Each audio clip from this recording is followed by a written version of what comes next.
All right, so it looks like we have a lot of folks already in the LinkedIn stream.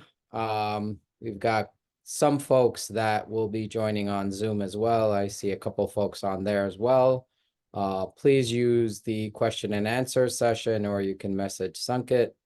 I've already got a couple of questions from folks, so I will go ahead and share them. I've added them to the presentation already, so I will go ahead and add them.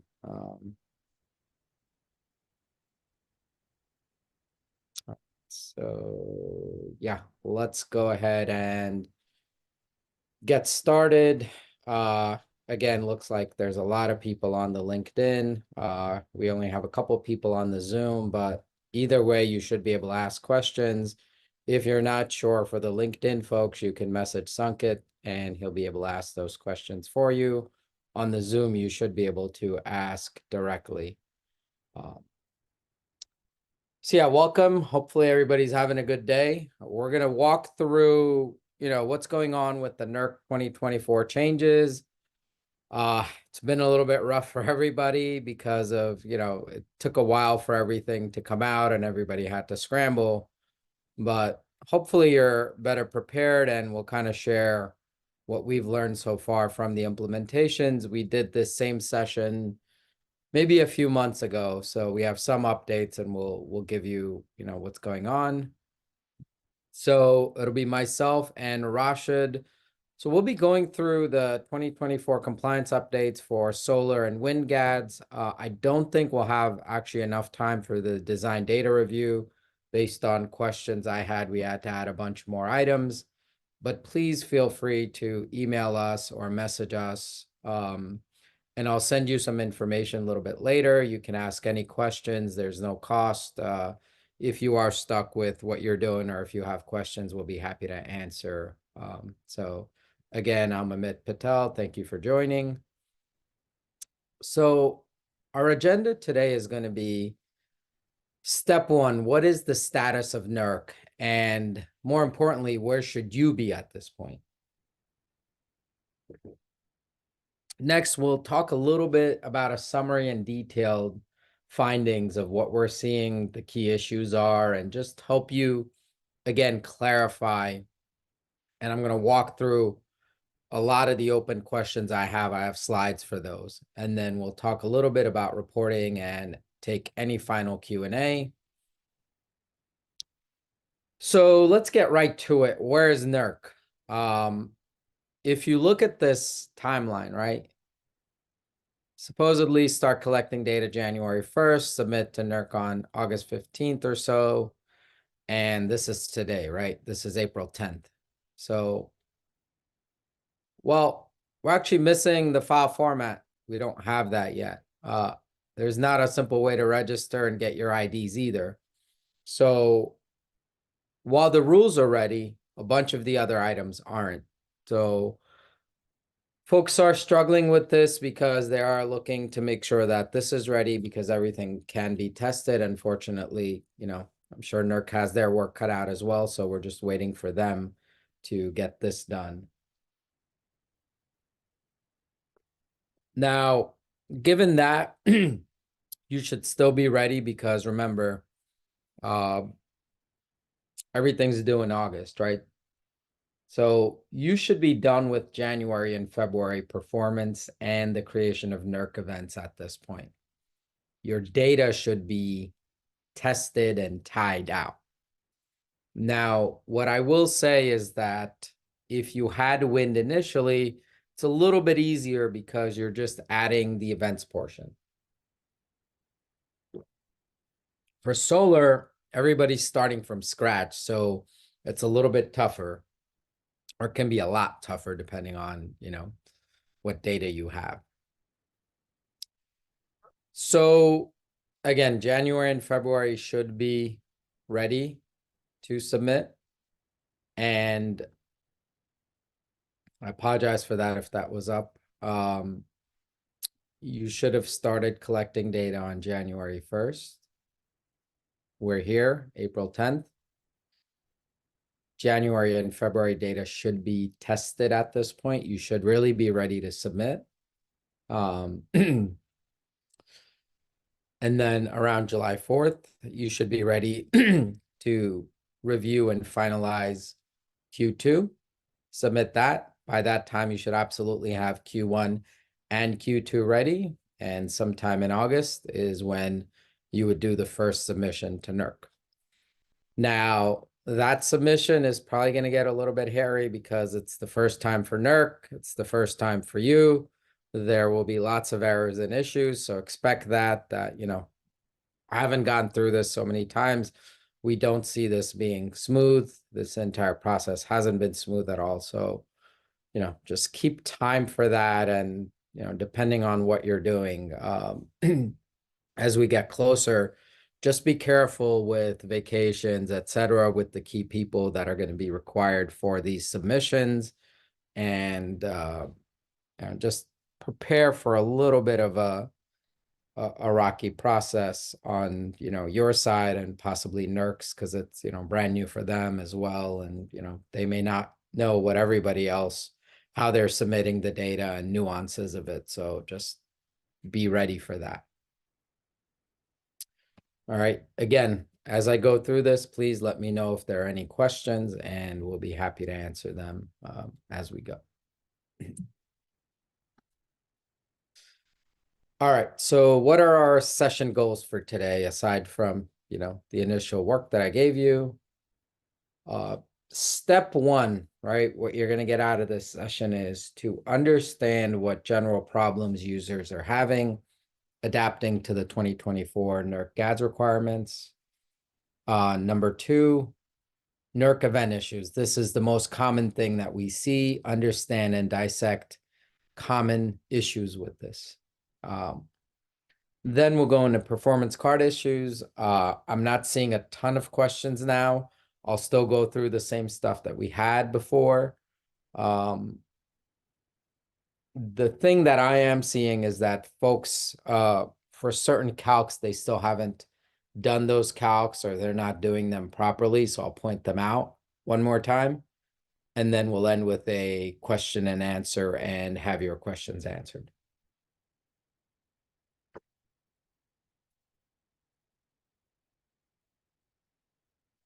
All right, so a little bit about us. We're Integ. Again, my name is Amit Patel. We've got, clients in the US, Canada, Europe. We've got a global presence. We've got decades of trust with really some of the largest companies. Every ISO pretty much is our client now as well. And what we're talking, we also have a solution called PowerGADS. We are not going to get into this or show our solution. This is more targeted information, but of course we are a vendor, so we do want to bring this up. If you do want a demo, again, we're not going to talk about it here. You can email Sunkit at this address. You can go to our website and request a demo, or you can message myself or anyone from Integ through LinkedIn, but it's better if you message me on LinkedIn, or you go to the company profile and message from there. So I'll just pause real quick if anybody has any questions. Again, I took a bunch of questions earlier from folks that messaged me and I've put them in, but if anybody has questions, please let me know.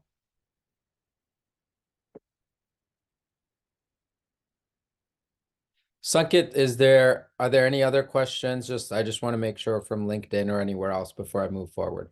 No, we don't have any questions yet. We can move ahead. All right, good. So yeah, we have a lot to cover. All right, so as I walk through this, most items are going to apply to both wind and solar. If there's anything specific, I will have this icon so you can be sure that, hey, it covers wind or solar, and we'll try to put it out there. So the first thing we're finding is for solar, it's been a struggle in both areas. For events, I mean, this was the hardest, and it took a while for most folks. I think they're getting a handle on this. It's still a little bit tough, and I'll walk you through where they're having issues. And performance, I'd say 70% of this was okay, but about 30%, especially with the calcs, with performance ratio, etc., they had a bunch of issues and and problems initially. So this has gotten better. This is for some clients, this has still been a little bit of a tougher area. So I'll walk you through that. Again, for our purposes, we automate everything. So it makes it super easy. We get the data from PySCADA, so you don't have to do anything. But the folks that have done it manually, it's been a lot tougher. So wind, we find that it's mostly struggling in the events because this is brand new. The performance, way easier. The only problem was getting expected generation. And since it's a different calculation, that's been the biggest issue.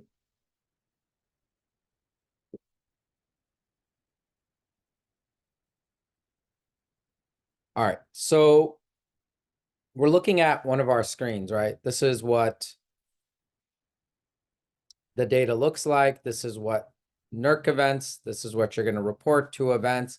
But if you look at your inverter-based events, you're going to see a ton of events. You know, there could be hundreds of events depending on how many inverters or turbines you have. So there's no easy way to go from one to the other. That's why we're suggesting automation. You know, there's here you can kind of see, all right, well, this mirrors it, but then here you've got a bunch of stuff going on, but then you just have one event, right? Even though stuff's going on here. And this event is actually going through multiple months. We have many, many units where we're seeing stuff going through the entire, like we started in July and we've seen events that go from July all the way to the end of the year when they reset. So especially if you've got constant inverters out or turbines out, then you're going to see a lot of these where the events just keep going and going. And the thing to remember is that if you have, for example, this is August, if July changed, if there were, depending on, or here, see, this is a peak, this is a nadir, this is a low, right? But if this ends and another low begins, or there's a low somewhere else, it can actually change the event. So if you change historical data, it can change data going forward. And that is the hardest thing to actually program for or to take into account if you're doing it manually.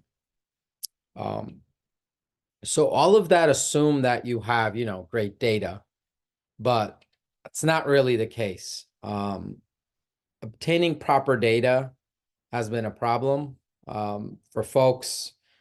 Even at times when we have certain points, they haven't been fully accurate. So we've had to use multiple other pieces of data to validate that. So, and if, you know, for example, a certain switch, it's not always reliable. The number of inverters available may not always be reliable, right? And especially for solar, when you have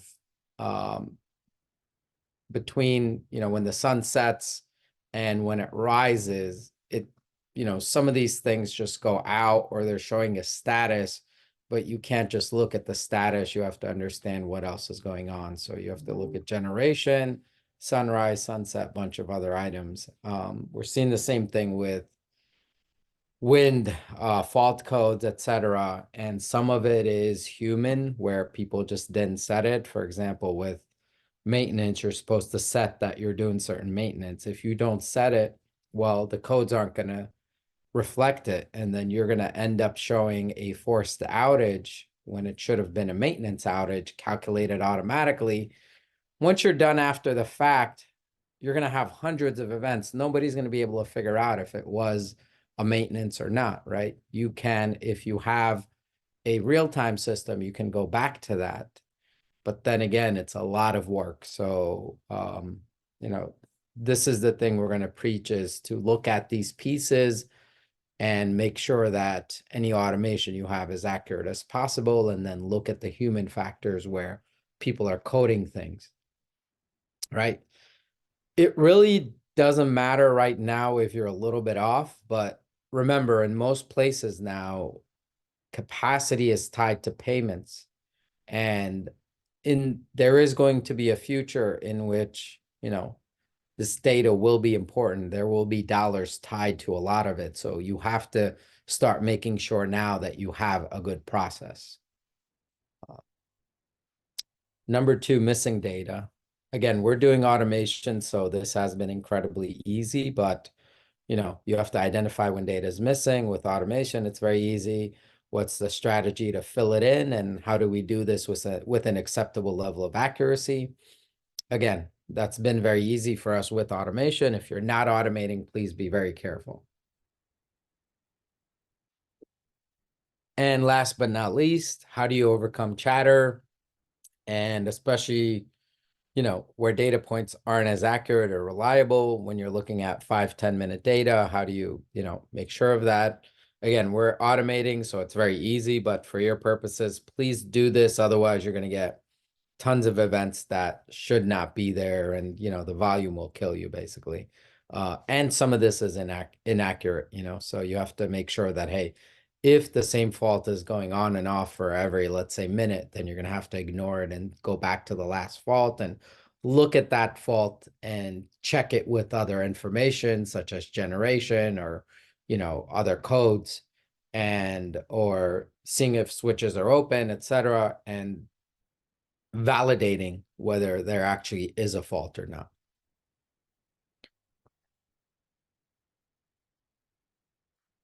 All right, so the next thing we're seeing is new roles and responsibilities are a challenge. There are folks, for example, that did fossil and they're doing renewables now. So they have to get used to, looking at the pie and all that data, right? That they might not be used to from an engineering point of view. And also testing. How do you test, right? It's not as easy because you don't have an existing system currently. So yeah, so our detailed learnings for people and processes are that, step one, what group is reporting renewables, right? Is it the same fossil group? If it is the same fossil group, they've had a unique set of issues because they're not as comfortable with, those, especially on an engineering level, they're not as close to the data, right? So they're not able to tell if something's off or if a certain pi tag should be used or not, or why that switch is reporting X, Y, and Z. So they need to lean on engineering heavily. Now, if renewables is doing this, they are more sometimes new to the GADS process, and they don't know the minutia of it, or it's more about how do you do X, Y, and Z in GADS, rather because they're very comfortable with the actual underlying data. So depending on the group, there's different challenges. But regardless, engineering has had to be involved in all instances. Second, testing has been very challenging, right? So the main reason, there's no parallel systems that exist. I can't tie this out to something that's already there. I have data issues that are complicating the situation. Where fossil groups are reporting this, the renewables are new for them, right? Looking at the data, and they've never done GADS for these. Events, NERC events are new for everybody. It's very confusing. And it's not as intuitive, right? So you have to sift through a lot of data to actually test and say, hey, does this work? If you have questions, again, we've done a ton of this. We can help you tie this out and show you how you should be doing it. All of it is complimentary. So I'll show the slide again. You can reach out to Sunkit or you can contact us. We'll be happy to help. And then the last issue is that client, just there's not enough time, right? You have all your day-to-day stuff you're doing, and then this has been thrown on top of it to say, hey, do it. It's not like there's, brand new people that are allocated and that's all they're doing. So these are all the challenges that we're seeing. Again, let me know. I'll pause real quick if any questions.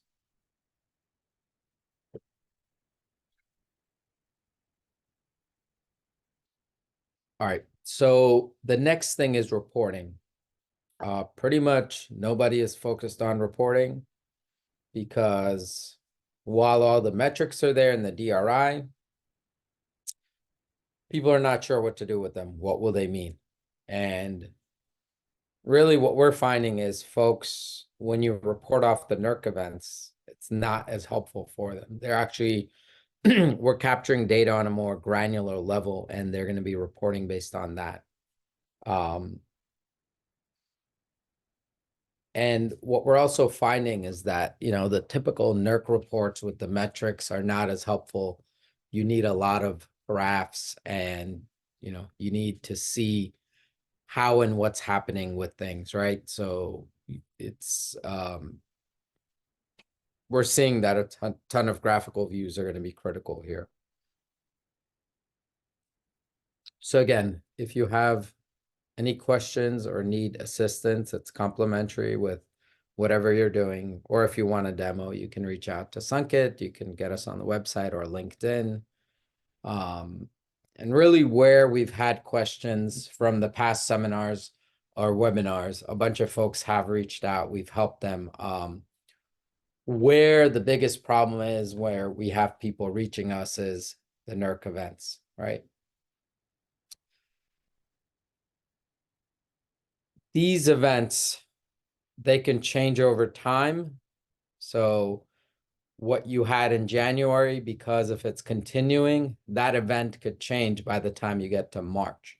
So if you don't have an end date, that event is kind of open-ended, and we don't even know what it's going to look like, how deep it's going to be. We can't even graph it at that point.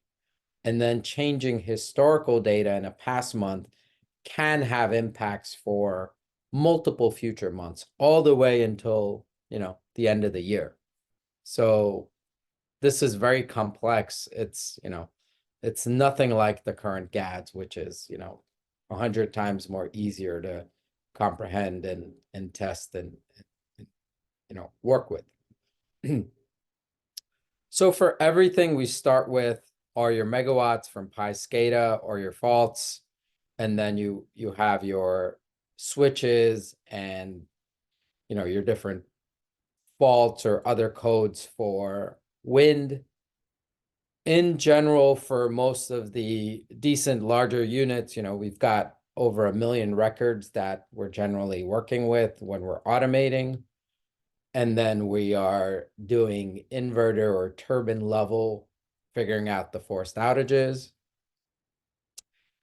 And once you figure out the forced outages, right, you have to look, as far as NERC events, there's 2 methods. One method really requires you to aggregate by cause code, but that means that you have to take all those hundreds of events that you may have and have a cause code for each one. For most folks that we see right now, it's actually not possible. So we're not seeing this happen too much. If anybody is doing it, I would actually be interested in learning more and seeing what challenges you have. But the folks we've been working with have decided to just aggregate all the events, and then we're going to assign a cause code based on the most impactful event. So, if you have this happening, this happening, this happening, this happening, step 1, you would look at the cause code for each and only aggregate based on the cause codes. But what we're doing is we're saying, hey, forget that. We're just going to aggregate the entire event. And then for that event, whatever NERC event gets created from it, we will put a cause code. So then we have to look at what the most impactful part of this was and put a cause code for that. So let me know if any questions on this. But if you remember from our NERC slides, everything starts at an accumulated 20 megawatt loss from your NERC capacity. And the event ends when 95% of the nadir or lowest point is back. So you're essentially looking at this, and you have to get back to 5% of this, right? So if this changes, so here it would have ended at a different point, right? Because this is much lower. So you had to get up to a different point. So it's not ending when it gets back to 20 megawatts. It's going to end when it's, if I look here, this one, the nadir is 25 megawatts. So it's going to end at 98.75, which is, 100 minus 25 times 0.05. So if, again, also, if you look at this event, right, this is a very irregular event. When you actually graph it, it's going to look, in most systems, going to look more like this if you do end up graphing it. So you don't need to see it this way. In systems, you'll actually see it more this way. And if I shift to my Integ system, if I look at these turbine events, right, I'm going to see them more. You could see that there's a lot happening, right? So depending on what's happening,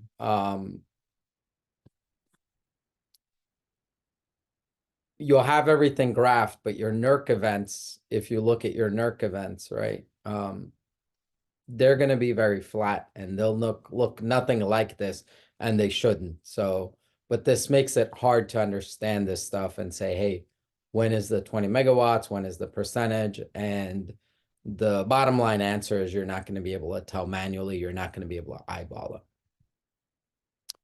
So if I look at this, okay, this event is ending at 98.75, right? If I actually, what I did is now there's a lower nadir, which is 30 megawatts. Well, this event's going to end when you get back to 98.5. So it's going to, rather than ending here, it's going to end a little bit here. So your end time actually changes. And remember, these things can go through multiple months, right? So I have, this is January, February, and I'm just showing a big, nadir, but this is going to be very complicated to handle and understand. So just, for our purposes, we are publishing a full report that shows you exactly when everything got aggregated, when each nadir was, when each percentage went off, so that if you want to test, you can do that. But if you're doing it manually, just be very careful. So again, what I want to point out, events can run through multiple months, right? I'm going to go through here. All right, this is August. This event's going through from August to September. Well, it stopped here. So what's going on? Why is it stopping there? If I look at my turbine events, right, I can't really tell, right? There's not a simple way to look at this and, tell when a true break would be. And you can see here, well, there is a break, but then I'm going again, right? This is a NERC event that keeps going, and it's going to keep going till December. And then in January, it's going to, I'm not sure yet. I have an event that's still open. So again, it is not simple because events run through multiple months. Luckily, they do reset at the end of the year. And there is no way to eyeball NERC events. Again, please don't try this. You will drive yourself crazy. There is not a simple way to eyeball it because, you're talking about 0.5, 0.25 megawatts, et cetera. And, even if you graph it, there's no way to tell. So you're going to have, if you do want to test, have to have some sort of automated report created or, get lucky if your events that are happening, they're not that many happening at the inverter or turbine level.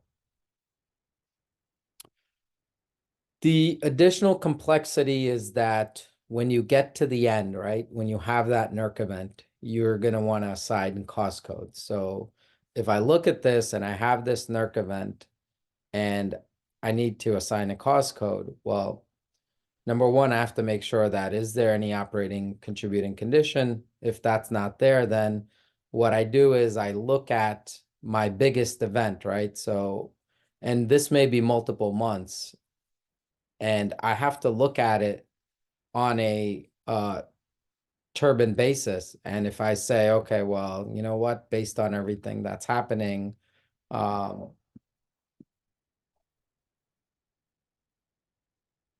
maybe this guy was my biggest event, right? So I look at that and I have to look and understand what was going on, and then I can assign, a specific cause code, and here I could just search for it or whatnot. I can look at it and say, hey, it was this or whatever. This is not where you're going to pick for forced events, but just want to point that out. All right, so just keep that in mind. Cause codes will depend on fault alarm info or coded later.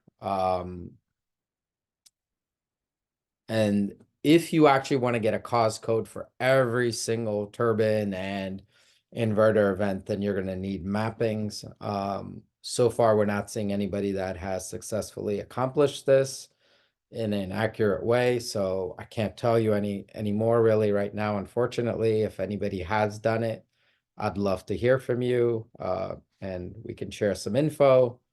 Again, if you don't have software for that, you can manually input cost codes as well if you haven't done the mappings. But even with everything in tech, we've automated everything.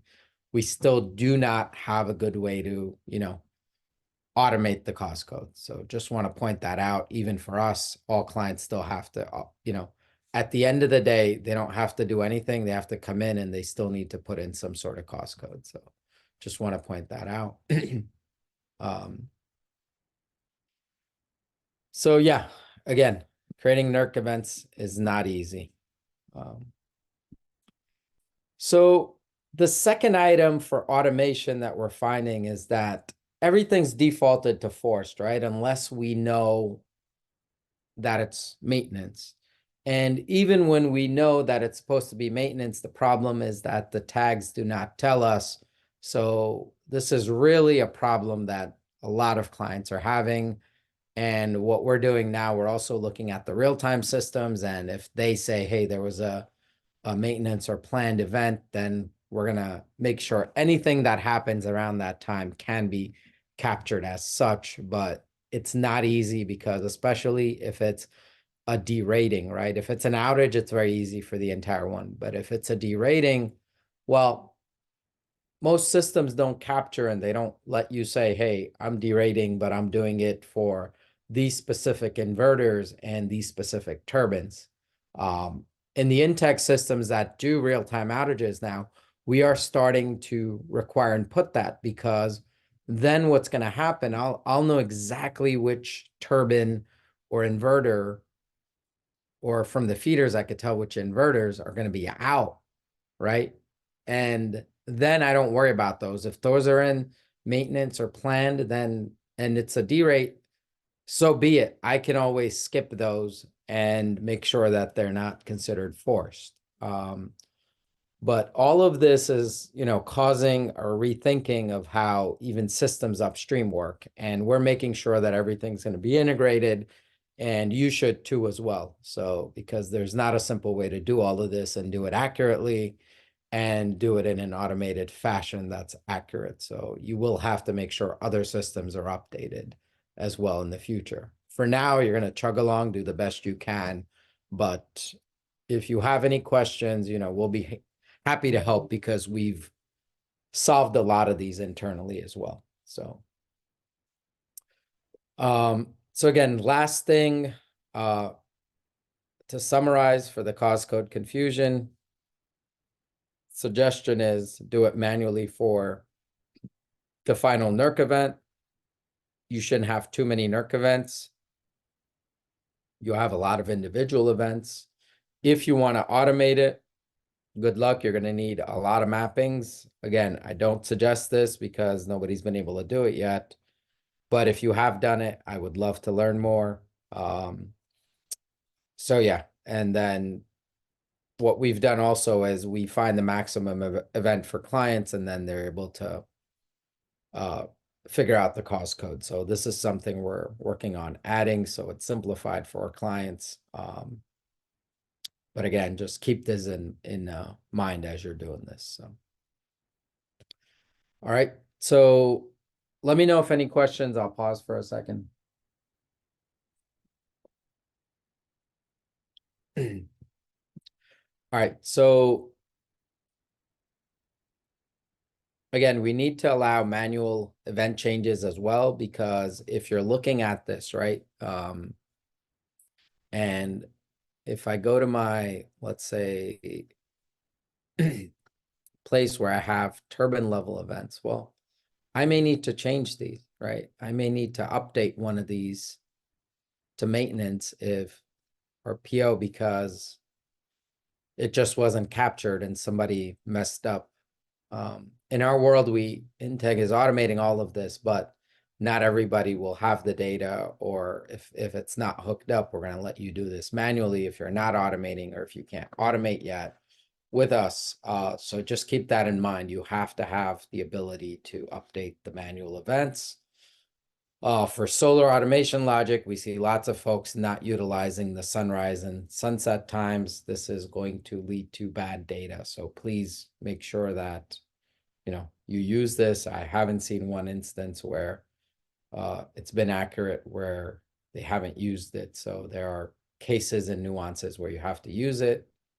Again, any questions on any of this, just contact us through these means. We'll be happy to help. It's complimentary if you need any assistance.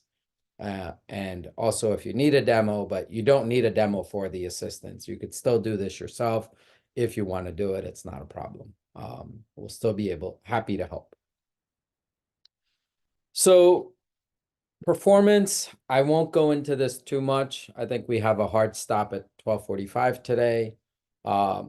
Metrics that took more time is performance ratio, expected gen, and the RS hours. And really the reserve hours, they need to be derived.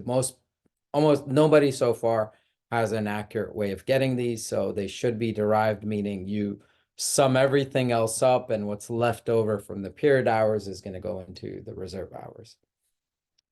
Ruth has also been tricky. Multiple fault codes, folks aren't sure, when something should be in the bucket. So the answer to this is to make sure you spend more time with engineering to figure this out. Again, these expected generation on both wind and solar took a while. The performance ratio, that half the clients have provided it, half they wanted us to calculate it from the detailed data. So this does get fairly complex. So again, as we're nearing the 12:45 point, let me know if any questions. I'll pause real quick. All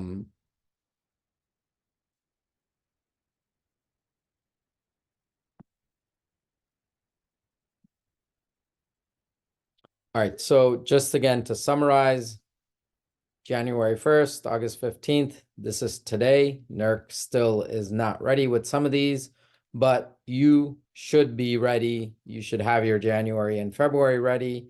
And again, this is kind of the timeline. You should be ready with Q2 here, and you should be ready with your submissions on the 15th.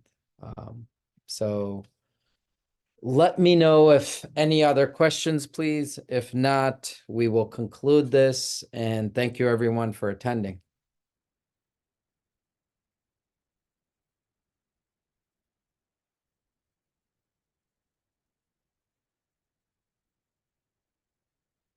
All right, I am going to stop the share. Sanket, do you have anything else for me before we end this?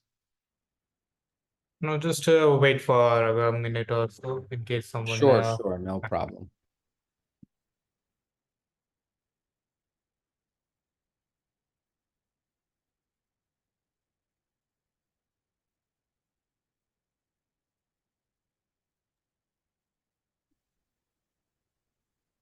I guess that's all, and I don't think anyone has any questions.